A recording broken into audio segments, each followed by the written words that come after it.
Hello and good afternoon. I'm sure many of you are preparing to go home right now, and you won't be able to see me on your work computer, but you might be able to see me on your phones, in the toilet, in the car, or on the bus, or wherever you may be in the United States of America, in Britain, in France, Germany, or in Africa. Once again, it is me, the Subcommandante Zero, the leader of the Avenging Army of Macandal, the one who come and to hope to sow the seeds for the renaissance of the descendants of the African slaves in the Americas from Brazil all the way to North America. Many have worked and tried already in this path. This is probably the most difficult task that any human being can have, and that is the task to bring and to resurrect the African peoples and to give them a sense of unity of purpose and a sense of direction. I remember when Francois, our father, was alive, and he had that meeting under that tree, which is still there in Haiti, and I'll take you to see it. And he sacrificed a black pig. And he was married. You see, Haiti is made up of various tribes from different parts of West Africa and Central Africa. And Francois himself is reported to have came from the Congo, and he was only 16 years old, just like me when I traveled to the United States of America. And eventually they would amputate one of his hands, but he was very, very, very, very formidable opponent of the French, and he laid the groundworks for the Haitian Revolution, and for the eventual defeat of Napoleon, and of the sale of the Louisiana territories by the French to the United States of America. I had hoped to give you a break today and leave you alone, but I realize that in war and in struggle, when you see you have the enemy, when you have the enemy on retreat, when you have the enemy on defense, you have to double down on your offensive. And that is why I said I was sitting here preparing a document to drive to the federal court, which is 10 minutes from where I live, to enter a pleading in a matter that I have before them. And I've been calling the the defendant's attorney, because the court gave us an order to meet and confer and to discuss our matters between us and see if we can reach a settlement before we go to court. And we have a deadline, okay? The court is very strict about its deadlines. So we have here what is called a scheduling order. And this is a scheduling order from the court.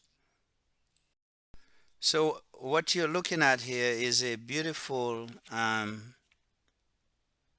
this is a beautiful document. It's about 11 pages. You see, the court have time to send me an 11-page document.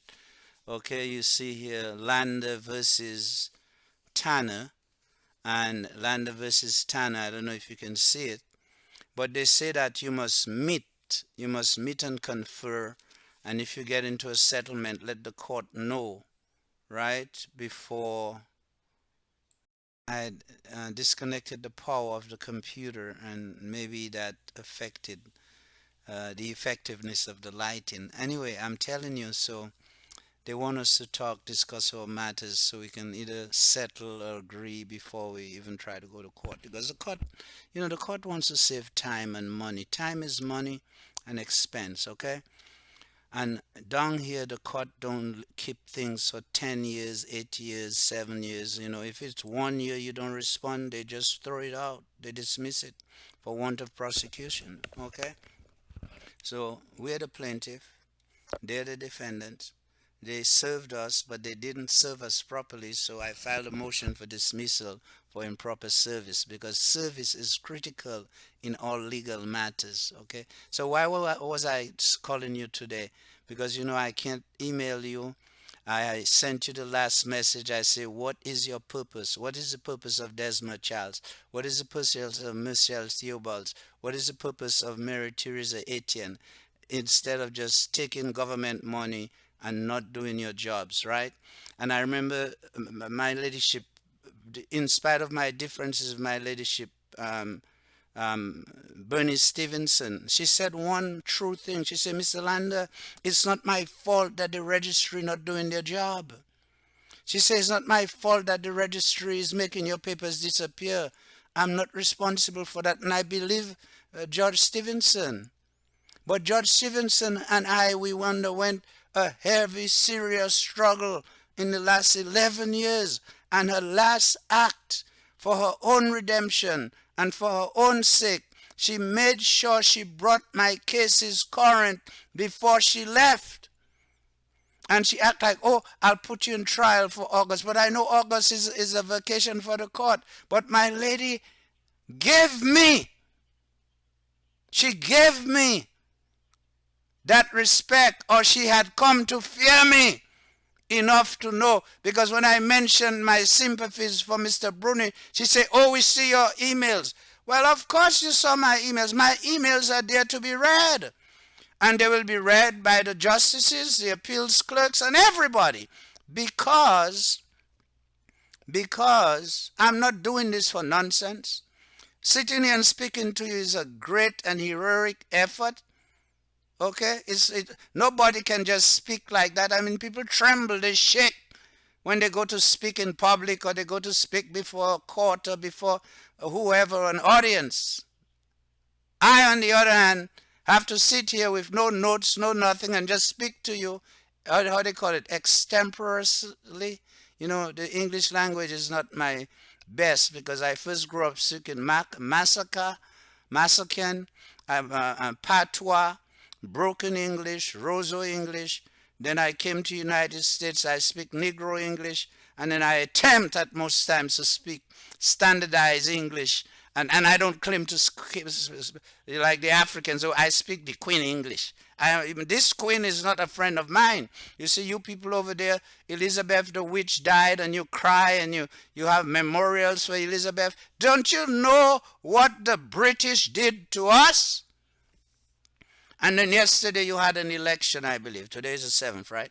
And I told you all in one of my messages, and I'll tell you again, if UWP wins, and the reason why UWP cannot win is because they don't have enough light-skinned people in the party. They don't have too much bourgeois from Roseau. They don't have any mulattoes from Roseau. And it's kind of scary, because you have to think, if these people who are called Afuawi is for all of us, when they come back and they take over the government of Dominica, Afuawi will just be for Afuawi, and all the mulattoes, all the Latigs, all the light-skinned people, the Dupinis, all the light-skinned people, even the Astafans, even the Gadakans, even the Gadakans came under UWP, and we have a beef to settle with Gadakan too, and that's coming. But we will be in trouble, and I am not, 100% light-skinned like you. But I will lose my light-skin privilege. And we never want to lose our light-skin privilege, because, we got that from our European masters. And we have always been special in the colonial system. Nowhere is it more pronounced than in Jamaica. Jamaica very rarely have had a Negro prime minister. In their history, they probably had 2 or 3 Negro prime ministers. And right now, the guy holded as a prime minister is a light-skinned Negro that is one shade away from being white. And in St. Lucia, you have Chenet, who is a white man, and his family own most of the land in St. Lucia. So we are a neo-colonialized, misguided African people. And that's why we treat each other the way we treat each other. So what motivated me to come back to you this morning?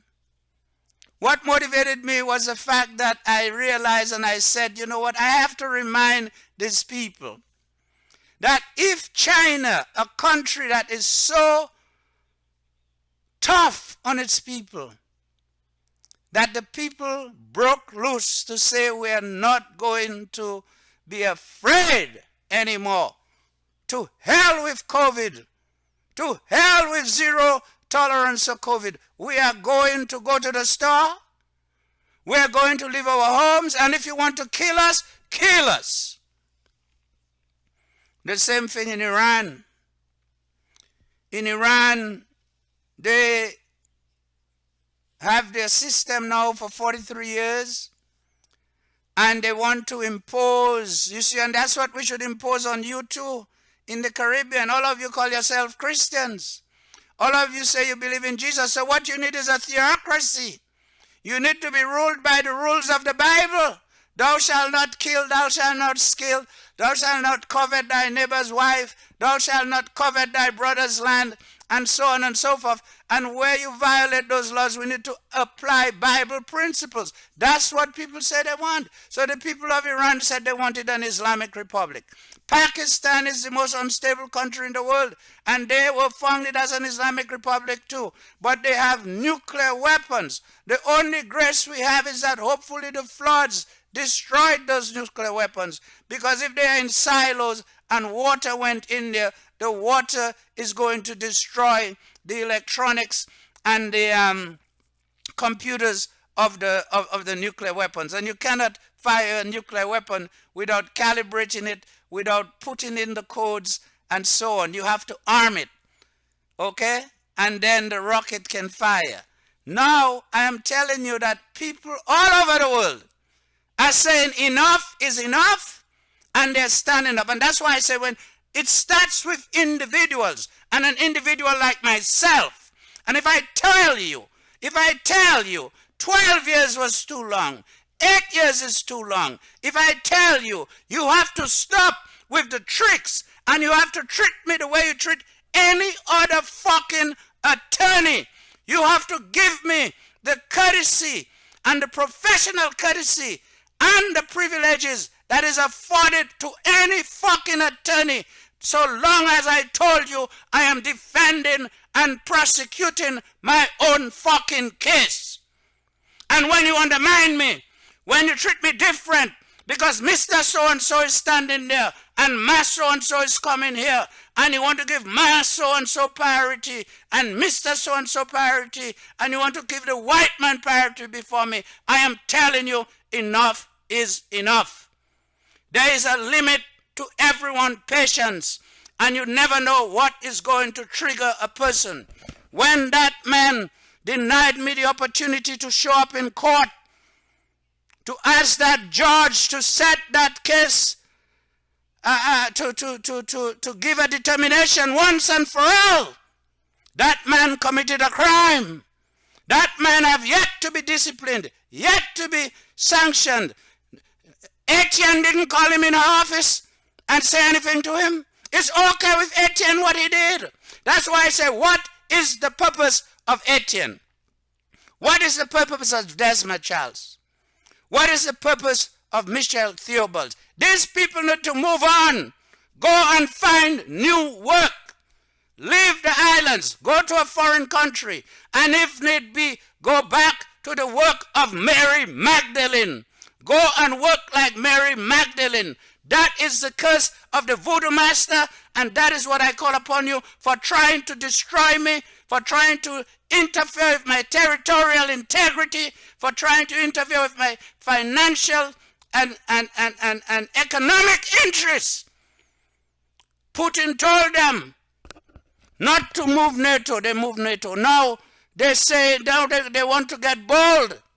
They want to get bold. They want to send attacks close to Moscow. But if Putin don't take a heavy-handed reaction soon and soon enough, you will see that Putin is going to be overthrown. He's going to be overthrown, not for anything better, but for more nationalistic and more serious Russian people that will be willing to bomb the hell out of Ukraine back to the wood age. I don't give one fuck about the Ukrainians. The Europeans can fight and kill one another. That has always been my wish and my prayer. Fuck Europe. Fuck the Russians. Fuck the Ukrainians. May they all fight until they've always fought. If you ever did your history, if you know the history of ancient civilizations, you will fucking know that these motherfuckers, these Vikings, these Northern Europeans, not only did they used to fight They ate one another. There was a time when humanity, do you know that it's easier to hunt and kill another human being and have them for food than it is to go and hunt a beast in the wild? It's easier to kill a person and eat them than to go and kill a fucking wild hog.